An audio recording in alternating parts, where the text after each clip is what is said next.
What's up, guys? Welcome back to another video. This is Alex. We're over here in the garage, and this is the last video. It's actually a bike check about the red Axum and all the components that I put up in there.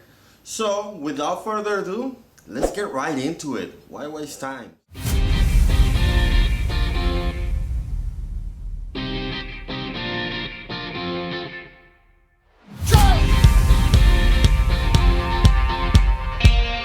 So, to begin with, we have a Manitou fork, and this is a quick release, 9mm quick release version with a little bit of rebound and lockout over here at the front.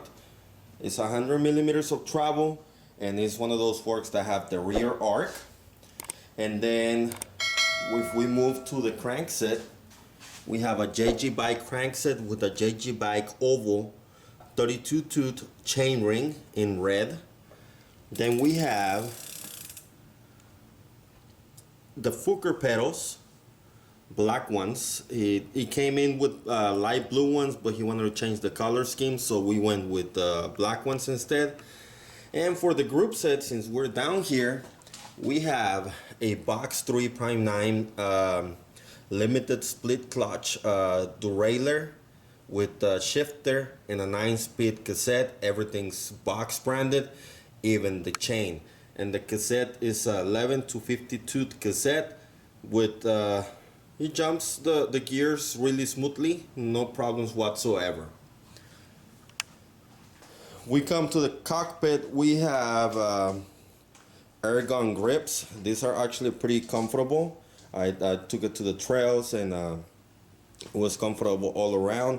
For the hydraulic brakes, we have the Miroka 2-piston hydraulics brake front and rear, and the calipers look like this. So this is a really great step up from the mechanical brakes that he had.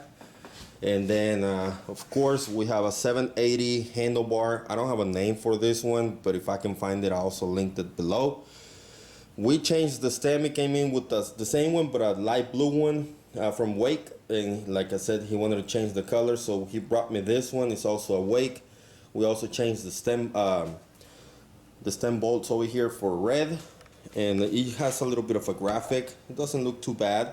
And he also changed the stand cap as well, so that's another upgrade right there. We kept the original dropper post, nothing to do there. And the saddle, we have a Medicus Air WeTop memory foam. This thing is pretty damn comfortable. Might be on the heavier side, but it is pretty damn comfortable. We kept the tires, the original tires for now, and the original brakes. And remember, this is a medium frame bike. He also changed this one, Pro Bike tool.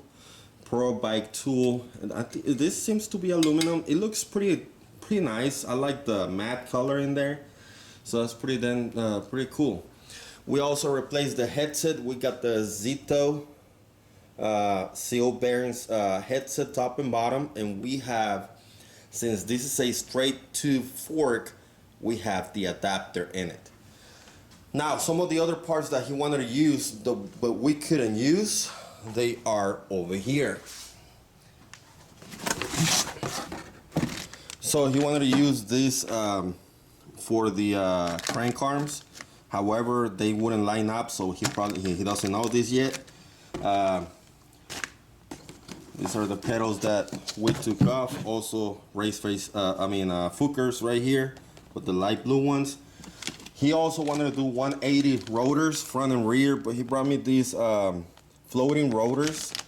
The only thing with this one, they look pretty good, but this floating thing, it was actually hitting up against the bracket, so I couldn't install this without doing major modification, and I didn't want to bother with that. So I don't want to mess up if it was my own bike, no, I probably wouldn't have used them. If I would have had the same problem, I would have just go with the different 180 rotors instead.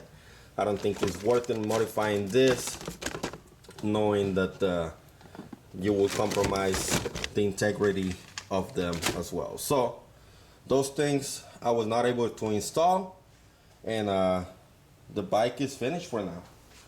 I am gonna leave affiliate links for all the products used on this build, so you can check them out in the description below or in the link tree on the description below. And that's also a good way to support the channel. I'm gonna end this video right here. The bike is working really well, no issues whatsoever. It looks really good, and I think he was gonna change the tires later on, maybe for 2.4s, because like I stated on the fork review video, this might end up being a little bit on the I mean, as is right now they're right good, but if you put something like a really aggressive tread pattern, it's gonna be a problem rubbing up against the arc. So I think 2.4 will do great in this bike, in this build. And the other thing that I did, and you probably saw, and my client doesn't know yet, he kind of asked me for it, but I told him that I was not gonna do it, but I still did it. I removed the batches, so this thing is ready to be customized. I even polished up the frame a little bit. Hopefully, I'm pretty sure he's gonna like it, and he's gonna be able to customize it with his own decals as he pleases. He's gonna be pretty happy. I'm actually liking the way this thing turned out. But no, I'm not gonna get another one. So as usual, if you want to support the channel, check all the affiliate links in the description below. If you want to become a channel member, do so. It'll cost you a little bit, but it's a good way to get access to videos before everybody else, and also a great way to support the channel. But if you don't want to pay, that's okay too. You can just simply like, comment, share, and subscribe. Share this video to the social media platforms. It'll help even more, and that is free. And if you're gonna buy some of these products or anything else from Amazon, just check the affiliate links in the description below. Even if you end up buying something else, it'll help out a little bit. Other than that, that is gonna be it for this one. I hope that you liked this build. If you did, give it a thumbs up, and I'll see you on the trails. Let's ride.